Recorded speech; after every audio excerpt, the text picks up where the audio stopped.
Hello and welcome back to In the Trenches, the series where we talk with people who are currently in the trenches of crypto. Today, I was joined by Ben, the founder of Cronos Army, where we discuss a bit about who he is, Cronos Army itself, the community, and where the project is going forward to in the future. If you enjoy this video, please give it a like, subscribe, and turn notifications on so you never miss out on another In the Trenches video. Let's get into it. Okay, so Ben, thank you so much for spending your time and bringing yourself onto In the Trenches to actually speak about Cronos Army. So the first thing I want to talk about is yourself, and interview you in particular before you interview the project. Get people to know you and how you got into this in the beginning. So you were firstly a CEO of an aviation tech business, and then you transitioned into building Web3. So quite a bit of a leap there. Can you kind of walk us through what led to that transition towards Web3? Sure. First of all, thanks very much for having the opportunity. A pleasure to be here to present Cronos Army and what we are building. The transition from a CEO in aviation tech to Web3 probably looks kind of crazy, but I have to say that I've been into crypto long before I left the aviation tech company. I think the first touch point was like 8 years ago, and somehow Web3 for me always represented two things I really deeply care about. That's freedom and innovation. And it's a space where you can have new ideas, you can test them instantly. There's so much creativity which isn't somehow constrained by legacy structures.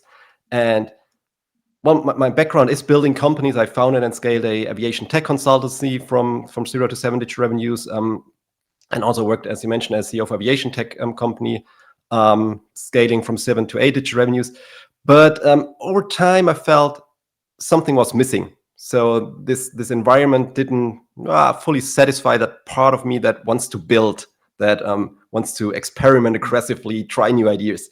And well, Web3 does. And so I made the decision early 2024 to go all in Web3. I spent months of experimenting different models, products, concepts, until finally I think I found the idea I really want to make big. And well, we talk about that later. That's the fusion of AI, NFTs, and which became Cronos Army. Right. Yeah, I mean, like you said, crypto and innovation, the amount of solo devs out there, the amount of projects being built. And there's a lot of projects, whether it be new things we've never seen before, or just projects which have existed previously and have included Web3 into it, and integrated that into like this community to have something which you might have seen before, but also have crypto, and is, it is quite common, and you see this so often. So yeah. You're rightly so. So in terms of like you said, in terms of seeing yourself have a desire to build and want, why did you specifically go in the direction of Cronos Army? What is the story of Cronos Army? What made you first think, okay, this is something I should do?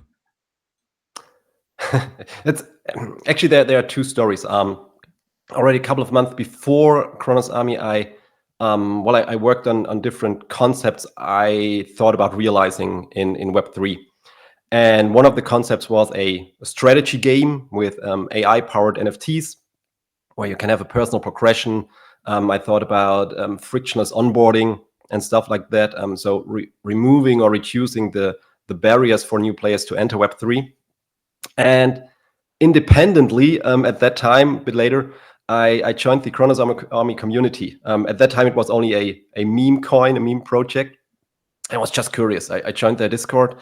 And the interesting part is that the energy there was really different from many other projects I knew. It was supportive. It was very based, some long-term thinking, not that typical meme, pump and dump, hyped community.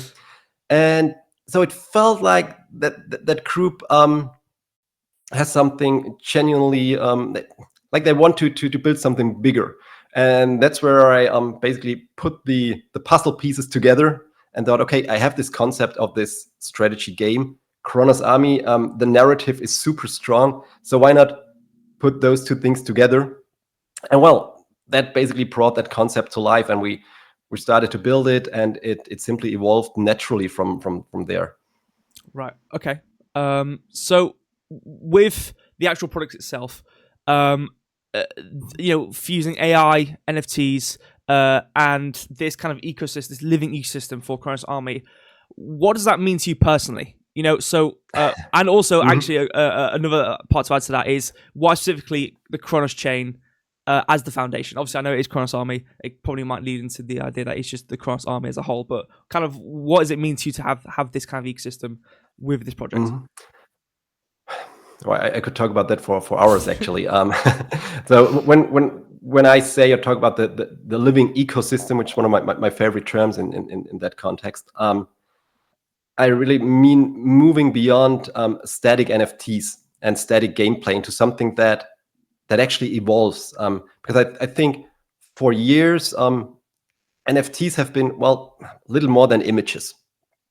Cool to look at, and yeah, some come with some utility, sure, but fundamentally they are lifeless. But at the same time, I think the core idea of NFTs is brilliant. You have something unique, something verifiable, something you can own. Yeah.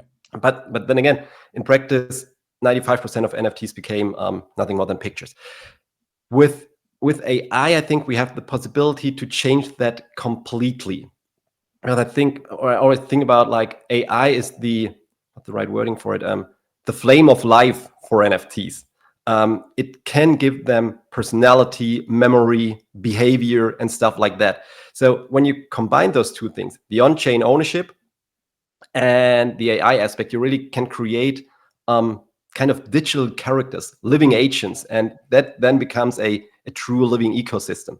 We are at the very early stage at that. So with Cronos, we are not there yet, but this is the longer term, the longer term vision, to have in our term the soldiers as the main characters that train, fight, remember, evolve, interact, all autonomously. Right. And I think based on that, you can create a entirely different gameplay that is much more immersive, feels much more personal, something that is simply not possible yet. And the other question you had in terms of Cronos, why we started on Cronos chain. Honestly, the Crow farm was my first home base in Web3 when I started back in 2018, 19. It was my first touch point. I always had the feeling that the Crow farm, the community on the Cronos chain is different. I've although spent time at other chains, Solana, BNB, it feels different. For sure, it feels different on the Cronos chain, and therefore I thought this is the perfect launchpad. It's much less noise on Cronos, more signal, so it's the perfect sandbox probably to build ideas, to build the foundation of ideas, which you then scale to bigger extent. Right. Yeah. Absolutely. I mean, we ask of all the interviews you've done, we've always kind of asked the same. Why Cronos? Why do you choose to go here? We kind of always get the same answer, and it's nice to see. We always get this is a very different chain. Like you said, the noise. Yeah. It's not a trash chain, and the people are very respectable on Cronos. So in terms of not being able to put exact words to it, I completely understand what you mean. We've had other people not be able to exactly say to full extent how they feel about Cronos, but completely understand it is definitely somewhere different. But yeah, in terms of NFTs and being able to build them out, we had the kind of saga of programmable NFTs, and we had a lot of promise, but we never really saw anything. And I don't think I've really ever seen NFTs to the extent of what you've explained. Obviously, like you said, plan to do really have that much functionality. So it's very nice to see, and not just an innovation in Cronos, but it might be an innovation just in the whole of crypto, which is very cool for Cronos Army. But so we've kind of talked a bit about history of you and kind of leading into the start of Cronos Army. So I kind of want to start going into the actual project itself and explain to people if they don't really know much about Cronos Army. So in terms of the gameplay, so players can create soldiers and fight for territories and kind of earn via this train and earn system you have. So we have this kind of card-ish game ecosystem, a bit of a style like this. So what makes this different from other play-to-earn games we've seen in crypto? Good question. A couple of things from my point of view. First of all, I think unfortunately most P2E games collapsed, as we know, because they were built on a kind of a fragile idea. You have the token inflated rewards, and you have to hope that new players somehow offset the sell pressure. So if you put very negatively, it's a sophisticated Ponzi scheme in a game, but really negatively. So yeah. And we took a different approach in 3 areas, basically. First of all, and I'm very proud of that, we have a real sustainable cash loop from day one. That means we have a couple of features in the game to buy credits, to do upgrades, NFTs and stuff like that, that generate real revenue. Of course, we're not talking about millions in the beginning, but it's real revenue. And the key is that we have a mechanism that revenue is always bigger than the rewards. So it's sustainable right from the beginning. And the system is kind of self-sustaining and does not rely on new buyers to pay old players, which I think is one of the most important aspects. And also, it's from the P2E games I know, it's rather not unique, but it's kind of rare to have this approach.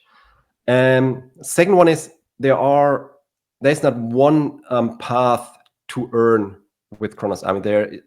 I always prefer to describe it like an ecosystem.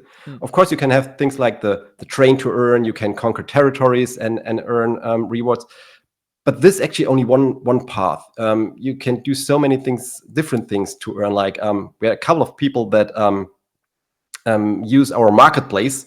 They mint soldiers for like the price is 10 CRO. They mint a soldier, then invest a couple of days or weeks to train them, to grow them, to increase the power, and then flip them on the marketplace for 500. We even had sales for 1,000 CRO. So they have an 100x on just training and flipping soldiers. And this is also the way we want to go. It's not only play and earn, it's really different parts of an ecosystem, how you can earn. Right.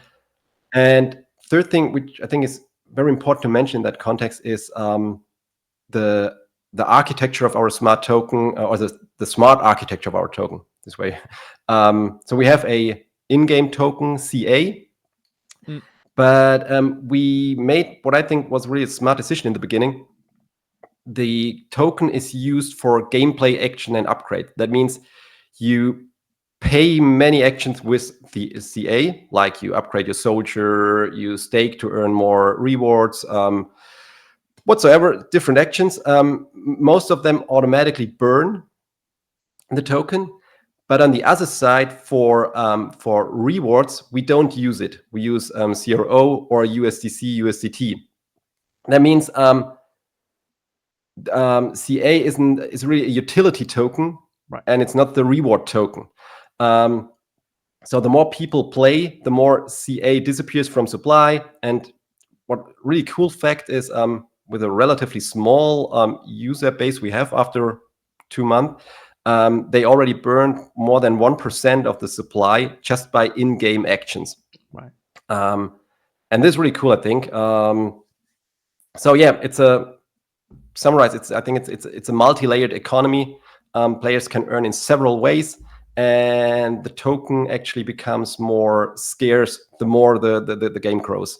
Right. Okay. So you mentioned then the differential between the actual rewards system with Crow, using kind of Crow as the reward system, and then the utility system with the CA token. Could you go a bit more into the CA token and people, how people can actually get CA token and what can you use it with? Like you said, it is the utility token, but to the extent of what you can use it for, how they can get it, etc. Sure. So on Cronos right now, you can get it very easily, the token, either using the Crypto.com on-chain wallet, or if you're a bit more sophisticated, you can go to Obsidian Finance and swap it there. Yes, as I said, it is a real utility token, and that's how it was designed. And we have many actions in the gameplay directly tied to the token. So I'll give you a few examples. If you want to earn rewards for territories you've conquered, you have to stake CA. If you want to upgrade your gears for the soldiers, you have to pay in CA. Right. If you want to mint new soldiers, pay in CA. And we have one huge update upcoming during the next month, which will be about the AI soldiers, so the AI-driven NFTs. And they again will basically their fuel they will run on CA. Every action they take will burn a small amount of CA. So it has a real utility which permanently reduces the supply. And again, so the demand increases as the player base grows, and well, the supply logically goes into the other direction. So this is basically how we design it. And again, it's a pure utility token, and for rewards we take zero or USDT in order to have no sell pressure based on the gameplay. Absolutely, yeah. I mean, we mentioned earlier in terms of the downfall of most games, and it's always the sell pressure. It's always, they have this extravagant game, and in any other ecosystem, in Web2 ecosystem, it's just a normal game. This game will succeed so strongly, but the amount of times these tokens just go to zero just because there's no reason to buy this. But anyway, so going on to a bit more of the NFT side of things. There's this kind of marketplace for trading soldiers, and this whole kind of ecosystem to interact with buying and selling and interacting with these NFTs. How's that experience been kind of fleshing this out? Have people been able to help roll this out with feedback? Have people been able to help you in terms of telling you exactly what they recommend you should and shouldn't do, and what they would want to see in an NFT ecosystem for the soldiers? Yep. So actually the marketplace itself, that was actually part of the vision from day one, because coming back to the initial idea, I think on-chain gaming only makes sense if players can really own what they earn, and as a next step, trade their progress. I think this is one of the major differentiators to Web2 gaming. So the marketplace was what in the vision from day one, but the way it rolled out then was heavily shaped by what our players kept asking for. And it was interesting. I think the moment we announced that we will launch NFTs, I think maybe the first or second question was, oh, can we trade it? Can we sell it? Do we have a marketplace? And well, people, I think they want to flip it, and I think this is one of the exciting parts. You train your units, you buy specific traits, you build optimized squads and stuff like that. And yeah, we have really some guys grinding to increase the XP of their soldiers and build some kind of elite soldiers, and then flip it on the marketplace. And the feedback definitely shaped how the marketplace looks today, how the statistics are displayed, which information are displayed, and I have to emphasize that it was really surprising how to call it, the entrepreneurial spirit some players had, minting soldiers, training them, and selling them for a much higher amount. So it is really definitely it's not just a feature for us. I think it's really the place where the on-chain ownership loop becomes real, and the community definitely helped shaping it in the way it is today. Definitely, yeah. Yeah, right. I mean, it makes sense though, because it's like, what's the difference between a Web2 and Web3 game, and why people specifically trying to play a Web3 game? Well, it's going to be that ecosystem to be able to have a tangible object in the game, like a character, like a soldier. Correct. And be able to financially trade this or interact with this. Otherwise, they'll just be playing Hearthstone. So in terms of we've talked about soldiers and how to interact with the game with the utility, what soldiers kind of are, and kind of that sort of system with AI. In terms of we have this territory system as well. So you have 25 zones, I believe, right, to conquer. Yeah. So in terms of people getting into trying to play this game, is there like resources to learn? Is there something you'd recommend trying to do first in terms of playing the game, if you will? So first of all, I have to say, right now we have 25 territories. That's correct. But it is just the starting map. As the player number grows, we will have more territories. We'll have different regions where we have different territory types. So this is a growing and evolving a map. And with the latest update we had, literally, I think 3 days ago, we had a huge gameplay update. The entire game became no longer just a train, click, and attack game, but it really became a complete strategical game. You have to train soldiers, you can build facilities, upgrade the facilities to improve your soldiers. You have to participate in PvP battles to earn certain points. And ultimately, you can then send your squads to attack and conquer territories and start earning tangible rewards. So it has become a multi-layer strategic game. And if I would have to start today, I'd probably go for, I think I would go for like having 6 soldiers, not more. I think that would be overwhelming. And then split them in 3 soldiers who are building territories and facilities on territories, and having 3 soldiers you train like crazy to increase their XP, and don't focus on conquering territories in the first maybe few days, weeks. Build your army, increase their strengths, and after a couple of days, you can then start to conquer territories because you want to keep them afterwards. So you need strong soldiers. Or if you want to take the shortcut, coming back to the marketplace, go to the marketplace, just buy 3, 4, 5 strong soldiers. Well, they are more expensive, obviously, but then you can start attacking right from day one. So it depends on how active you want to play, how much time you want to invest. Right. Okay, so this is definitely good for people who both want to either build something from the start and spend that time really being involved, or someone who just wants to really experience end game content, if you will, and actually play the big things. I mean, that makes sense. Also, you see that in a lot of games, especially MMOs. The amount of people who just want to skip to the end, and especially the solvent of that issue being the community marketplace, allowing people to buy it. I mean, this is something which has been discussed. I've discussed even with other people on videos in terms of the idea that one of the biggest, either you have a MMO based marketplace where you can trade resources, or you build up characters and you sell them. Those are kind of I believe the 2 biggest areas for Web3 ecosystems and a Web for free games. So obviously people sometimes just want to skip to the end, so having a solution which involves another player instead of you be able to buy some booster pack and there you go, you're at the end game. Obviously great flourishment for other people. But moving on to the update, you mentioned about the update 3 days ago, the kind of overhaul and how much it grew into making this sophisticated gameplay loop. So in terms of the experience of building that update, what were some of the biggest challenges really getting it smooth and building this overhaul? And again, going back to what we mentioned earlier, did the community help to really tell you what they thought? So as you mentioned, or as I also mentioned, it was definitely the biggest update we had so far. We had basically was a full rebuild of the gameplay layer. We kept the core identity, but we added so much more depth, so much more strategy for players to somehow interact with the world.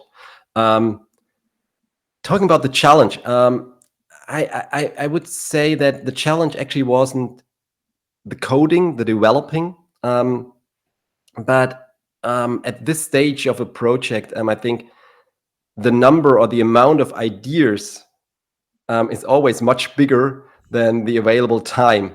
And of course, every new feature increases the complexity. So the real battle for me was deciding what to include and what to postpone to a later stage, because you want to have everything right now.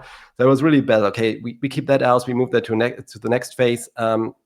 We don't want to overwhelm the players. So this was at least for me, the biggest battle I had. And about the community, this was actually the first update where I have to say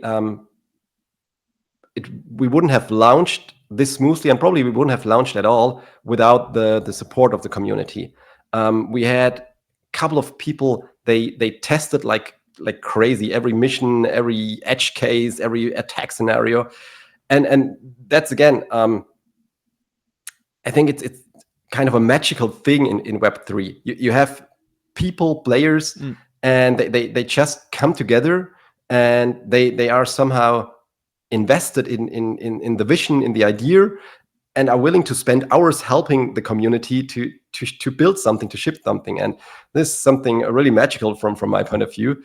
So we still have a couple of smaller issues after the launch, but for a release of that size, and well, again, thanks to the community, it was a super smooth rollout from my point of view. Right. Yeah. So I can imagine you had quite a bit of like an internal feature creep when it came to what you wanted to add. I could definitely understand that.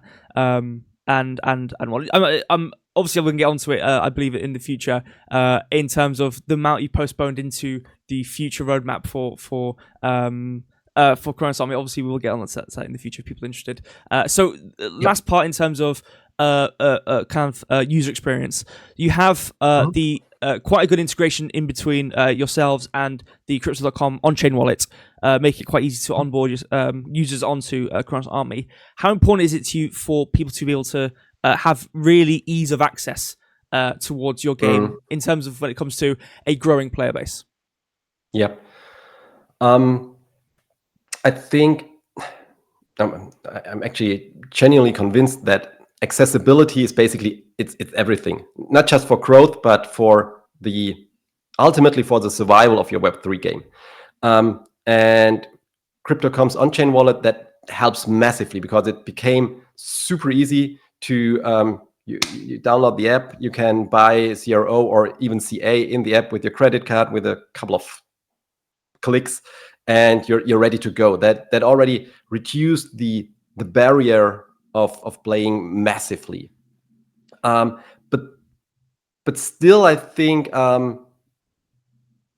you still force new players to, you have to create a wallet.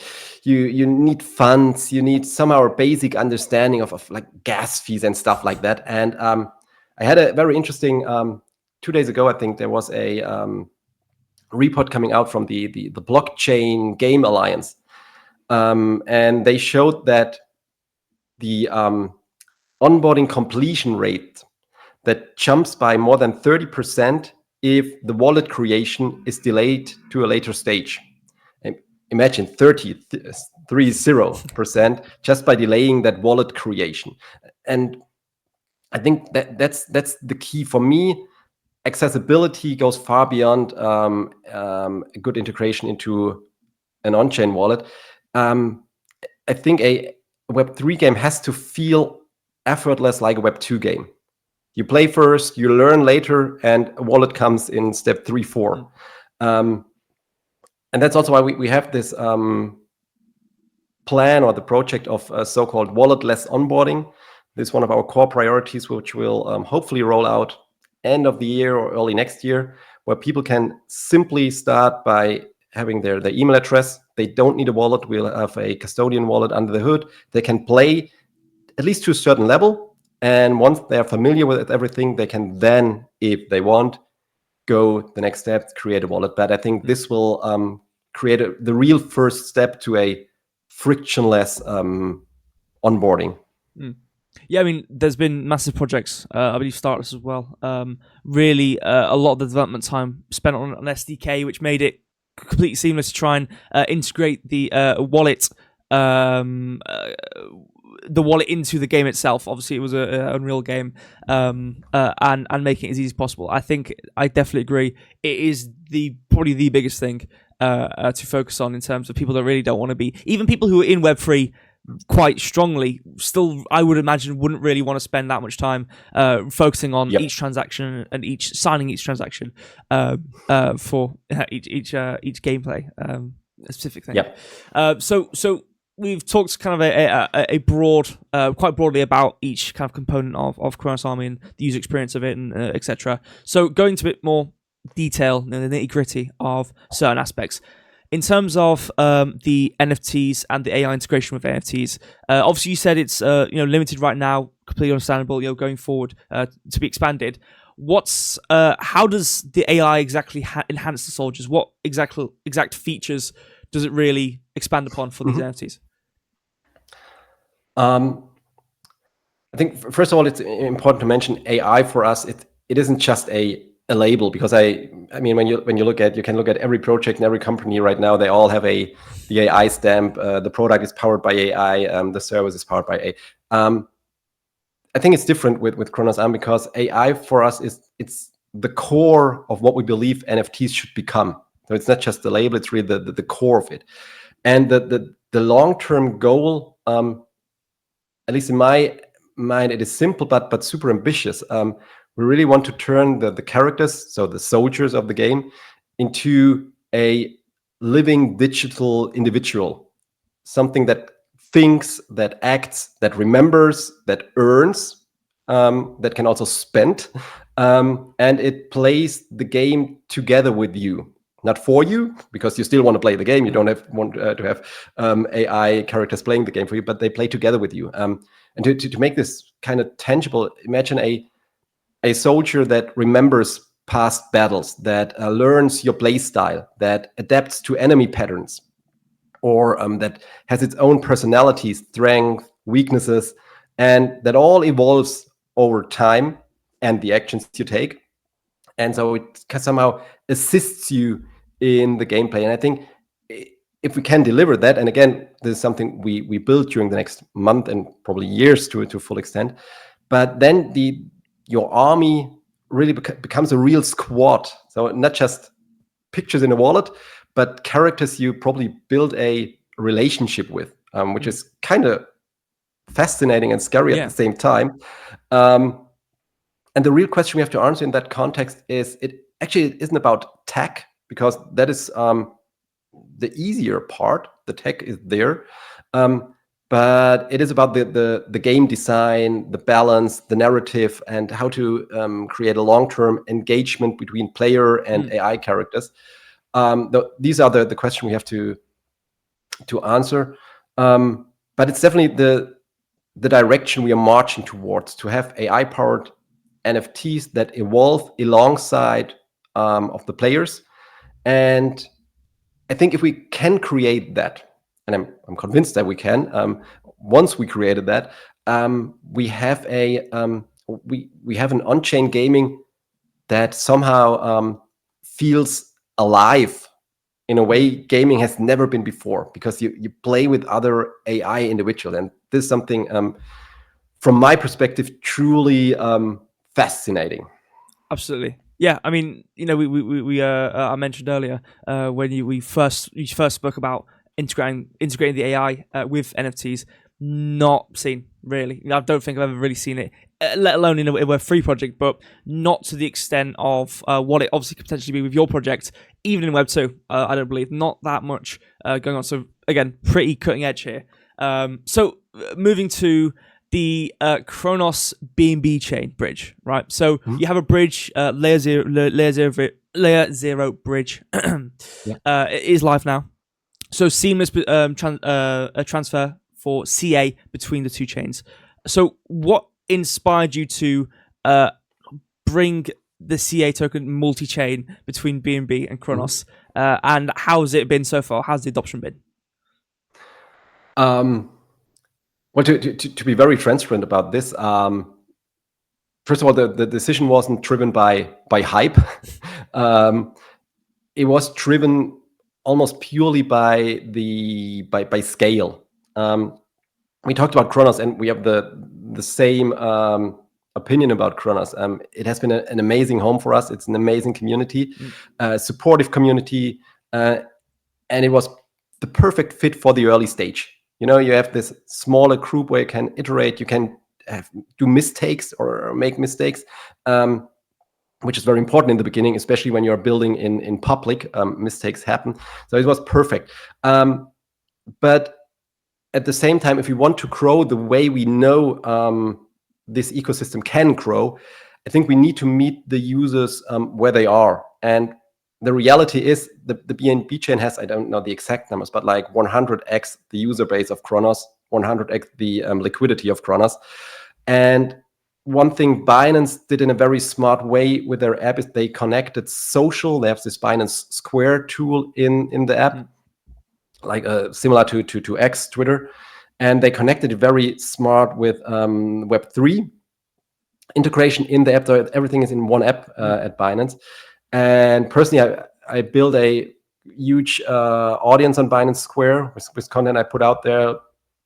And so it was like the logical next step to scale to BNB to meet a larger user base. And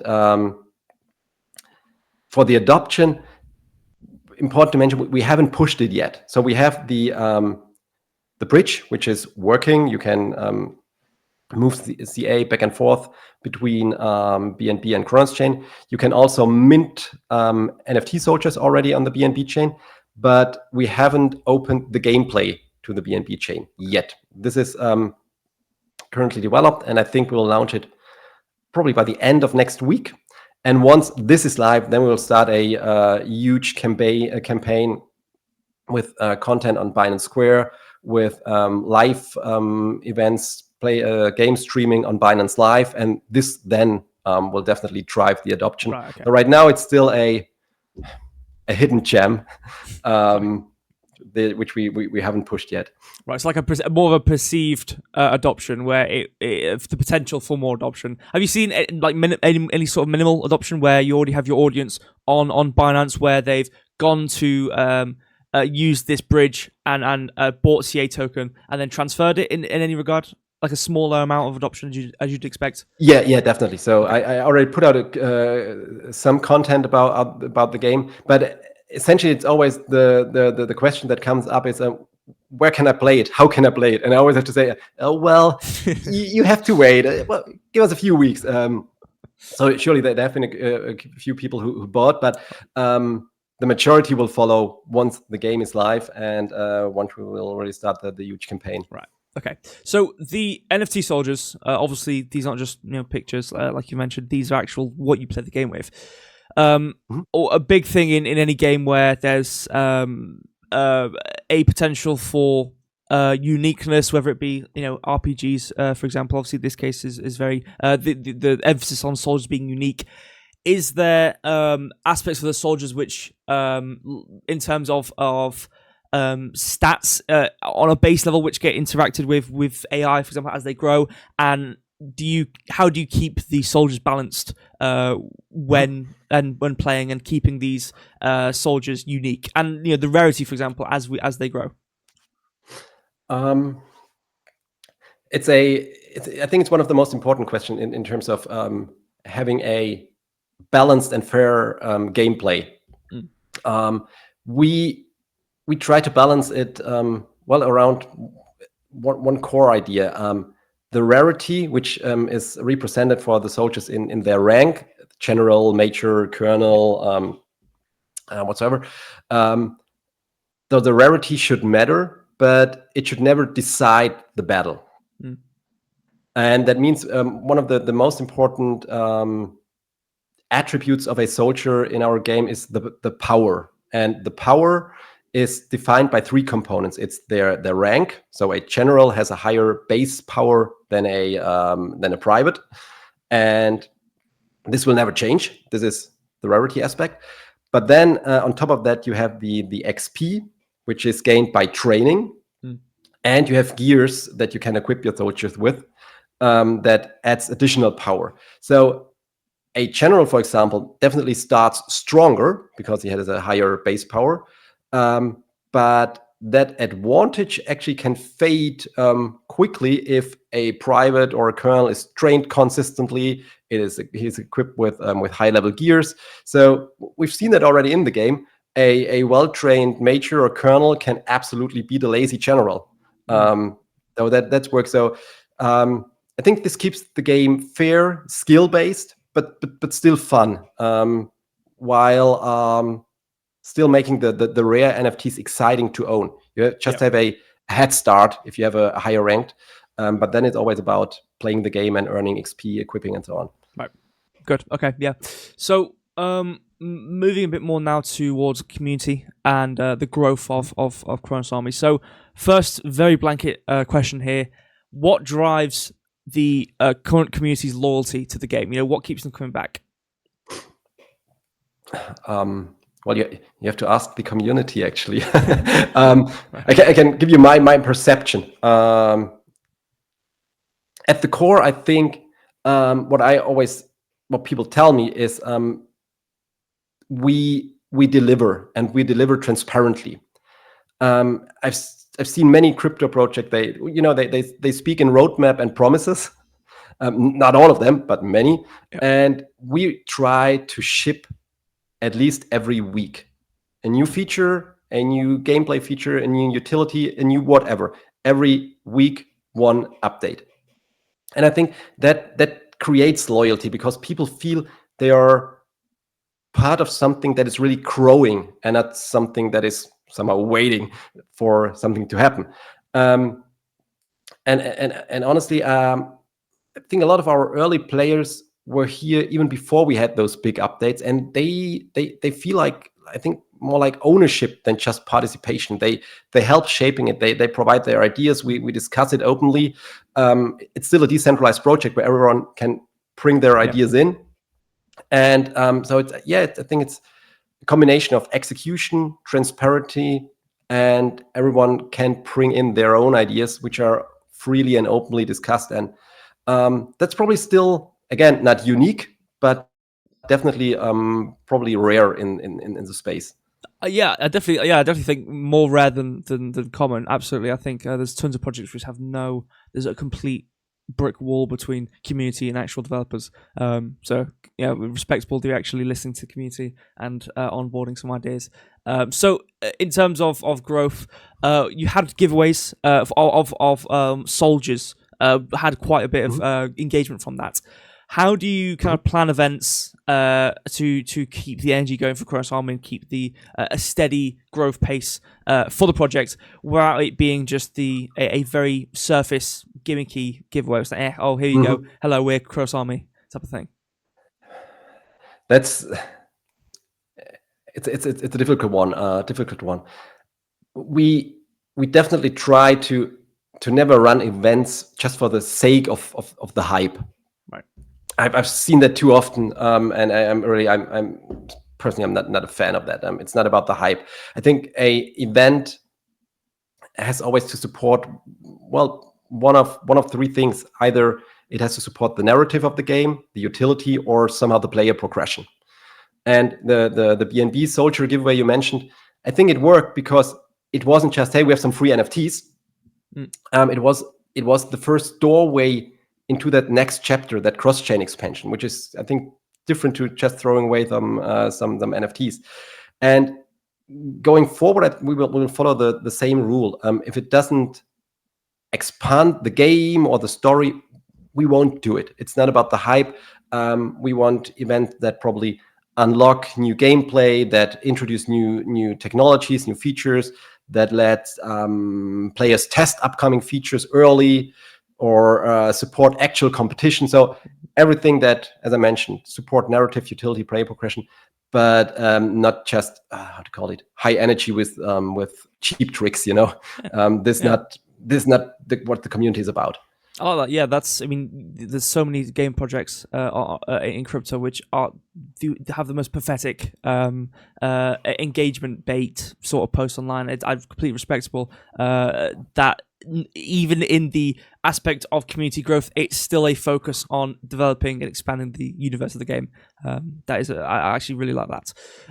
So in terms of growth within a horizontal level, in terms of trying to scale out in between different projects, what's your position on trying to collaborate with other Cronos projects out in the ecosystems right now, which could be applicable towards Cronos Army? I might have a what's the right word, a debatable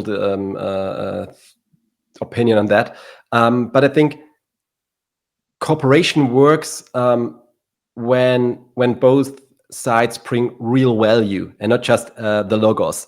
I've seen so many collaborations. You have the expos, two logos on the picture, and Project X cooperates with Project Y. This is not a cooperation, not a collaboration. So we to put it in other words, we don't want to do surface level collaborations. If we collaborate, it somehow must integrate with the gameplay, with the rewards, with the token. So, for example, we had sponsored battlefields in our game where other projects could sponsor PvP battles. We will have, probably in early December, we will have some special soldiers that are sponsored by another project, will then look differently and have different traits. We will have kind of territory alliances. So I think collaborations have to become more like content than marketing. Then it works. And the goal here is to really to create a win-win ecosystem. And again, not farming for engagement tweets and farming for hype. That again, this is not the way we want to build. Right, completely. Yeah. Okay, that makes perfect sense. So in terms of we mentioned with obviously sponsorship and gameplay, going with the idea of gameplay here. In terms of what you have right now with leaderboard system, weekly rewards for players. This obviously is a kind of a consistent running loop of engagement where people can obviously participate in the same game everyone else participates in and be recognized to play the game, right? So clearly a good system for retention in terms of keeping people alive in this community. Has it helped in terms of growth metrics? How have you seen the leaderboard system be responded to by the community? It definitely works. Very, very interesting, actually. And I think that the people stay engaged with this leaderboard system because of a couple of factors actually. There's every week there's a fresh race, and everyone starts at zero basically every week. So everyone has the same chances. It is not dependent on your soldiers' powers, or really everyone has the same chance. It's simply how often you play. And it's not just playing for the leaderboard, because the actions you take also trains your soldiers. So you also increase the power of your soldier. And being on the leaderboard is basically a side effect of it. And the rewards are really directly tied to the effort you put in. And well, as I said, it really resets every week. So I think this somehow the recurring rewards that gives players something to work toward, even if they only play like 5 or 10 minutes every week. And if we look at the data, it's pretty clear the users who engage with this leaderboard battle, they are definitely the most consistent players in the game, though there is a clear connection between those two aspects. Right. Okay.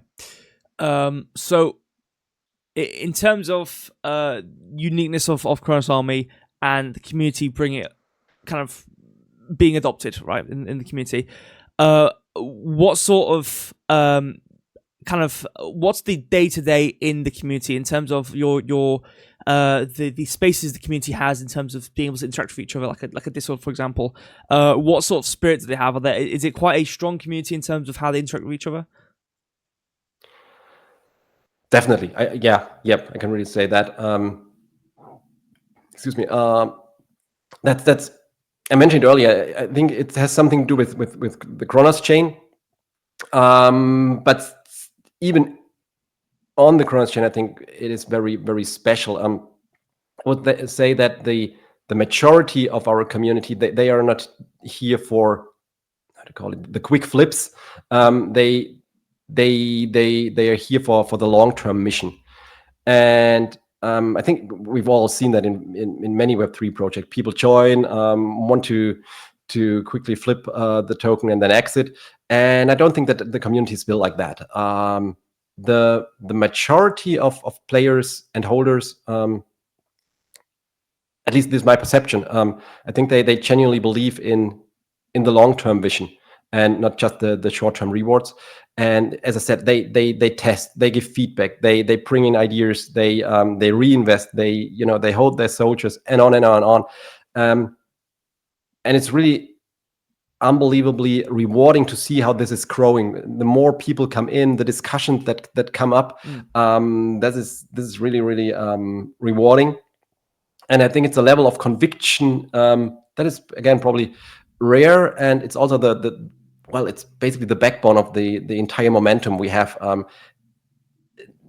You can't run a project with 2 or 3 people, at least not a project of this impact. You need that community. This is the only way you can succeed. And coming back to the very first answer or second answer, or the topic we discussed about the army, the Cronos Army, I think this is something. The army is just a super strong narrative. It's basically the idea of fighting together, conquering in the game as a single player. But I think it also translates to the community. We are here as an army that wants to conquer the Web3 blockchain world, and I think this is so ultra strong, and it really pushes people together.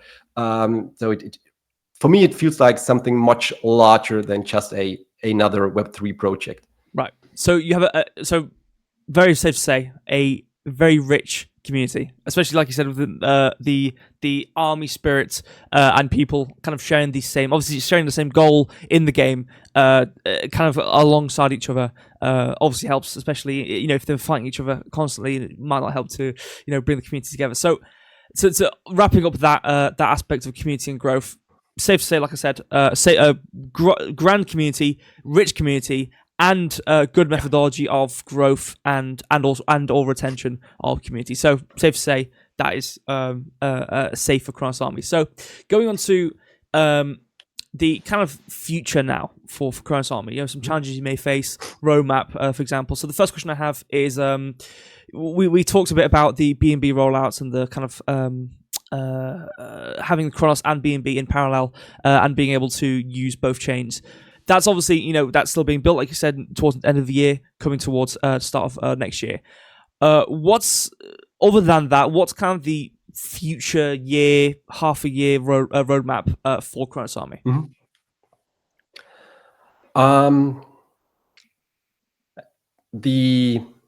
I think the next 6 to 12 months, they are on a high level. They are about two things. It's deepening the tech and scaling the player base. When we talk about the tech side, there are definitely three features that stand out. That is, we talked about that, the AI soldiers, which is more or less the core of the entire idea to equip the NFTs with AI. We've already started working on that, and I think we'll have a first version early next year. But again, this will be a evolving, developing feature. And the other thing is also mentioned that earlier, the wallet-less onboarding, to make onboarding really frictionless, to start playing without any gas fees and wallet and stuff like that. So those are the two big features we are working on. We will definitely have both of them in the next 6 months. And alongside, we'll continue expanding some more new gameplay ideas. We are planning to introduce the first iteration of a 3D engine world, which would bring much more depth and immersion to the game. We're experimenting in that area. There's nothing we have an exact timeline for, but there's something where we would like to dip feet in the water. And then, as I mentioned, on the other side, there's scale. Building features and coding, developing is one thing, but we want to scale that to a much bigger player base. And we define for us the next milestone is to have, sounds ambitious, but from my point of view, definitely doable, is to have 100,000 players. This won't happen overnight. This is for sure. But with the BNB expansion, with wallet-less onboarding, and with creating this, from my point of view, whole new category of this AI-driven NFTs, I think we have the right fundament to make this possible if we take the right steps. So this will be something for the next 12 months. But the goal we are working towards. Okay, right, yeah. So quite a strong. Quite a good amount of things to be working on to develop forward, not just not just like some random stuff. Okay, cool. So in terms of some more philosophical questions, if you will, maybe some more your outlook on the space as a whole for crypto. How do you see this pairing of AI and NFTs to reshape gaming? Do you see this being utilized a bit more? It seems like great tech, and I think is something we really haven't seen. Do you see this kind of going forward and being used a bit more by other projects? And how do you see your stance on that?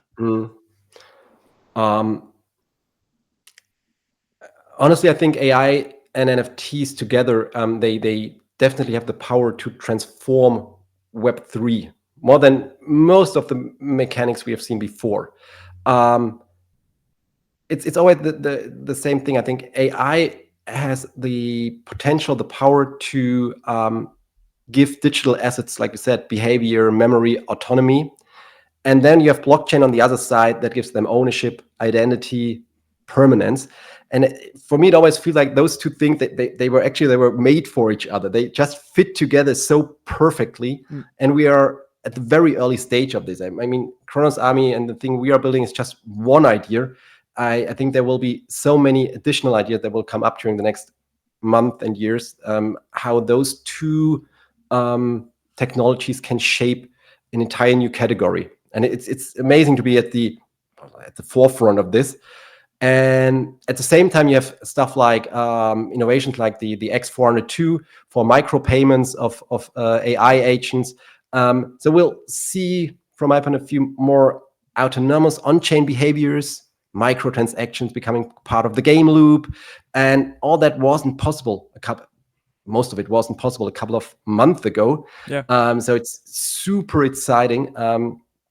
And yeah, I think, as I said, Cronos Army fits right at the center of this shift. So we are building live, actually, in public, a playable example of what AI-powered ownership can look like. And I think there will be many other use cases that will be realized based on that idea in the next month and years.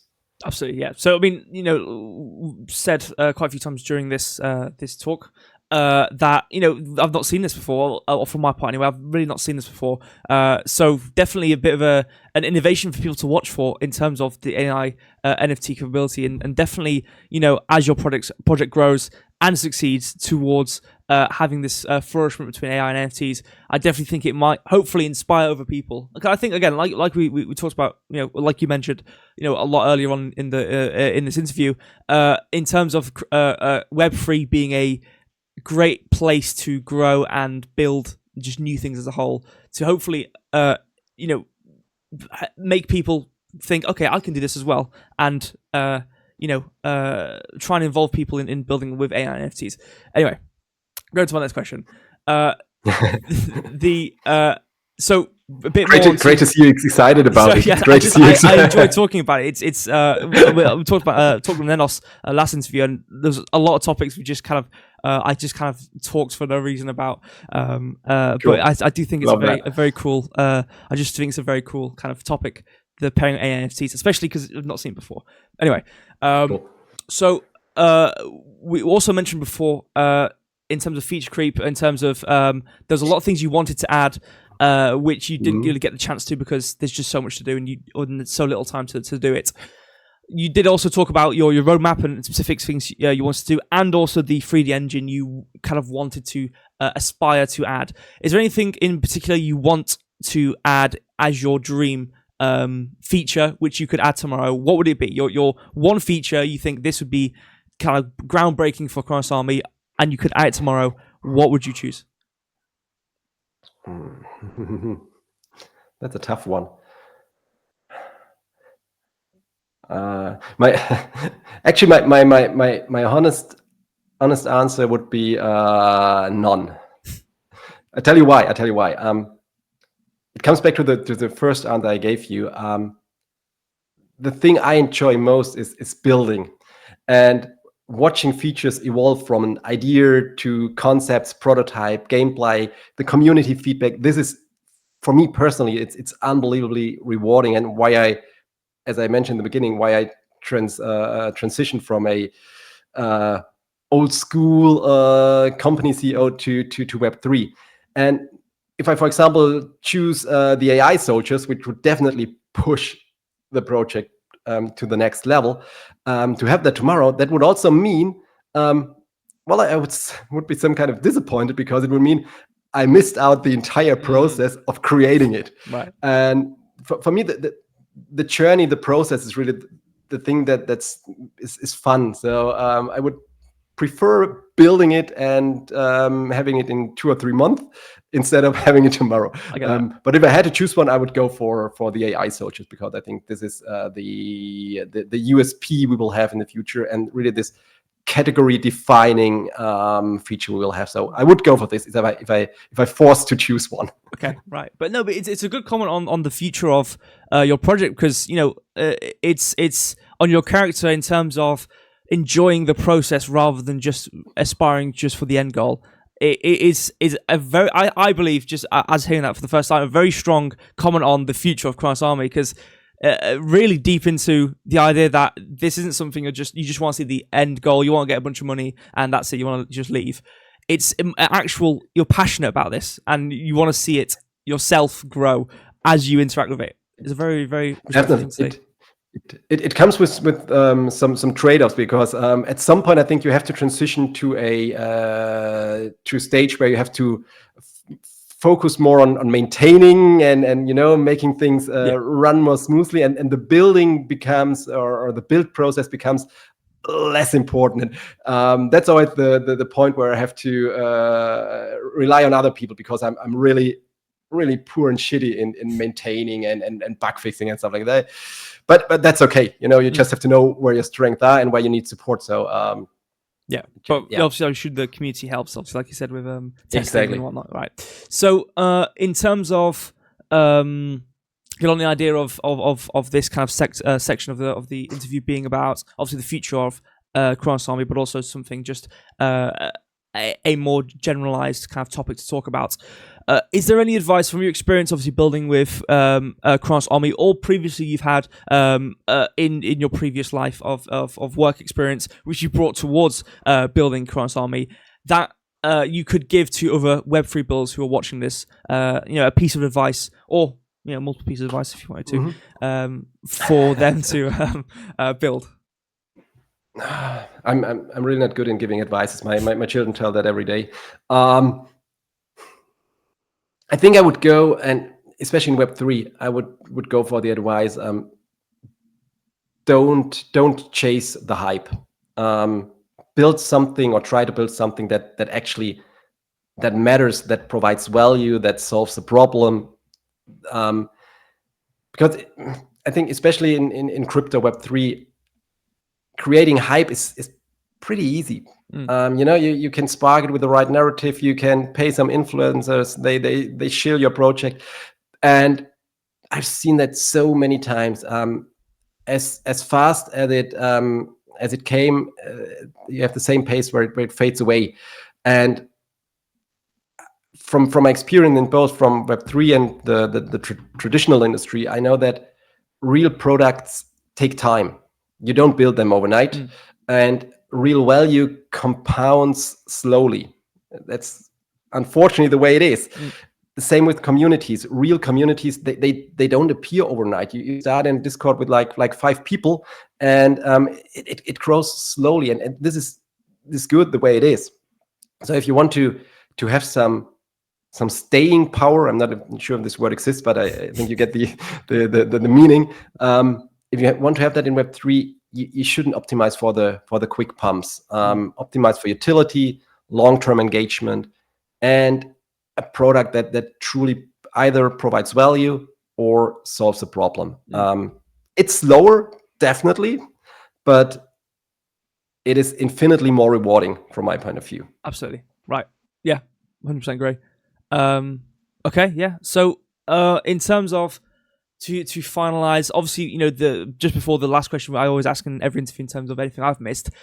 For the audience who've watched this, and I think will have watched this and gone, this I think is amazing, and I think we'll definitely have learn about you and your history and how you build, and will really respect you and want to join Cronos Army.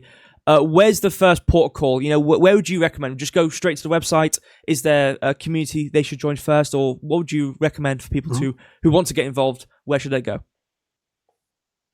Well, it depends, but definitely the the first easiest starting point is going to our website, Cronos.army. Pretty easy to remember, Cronos.army.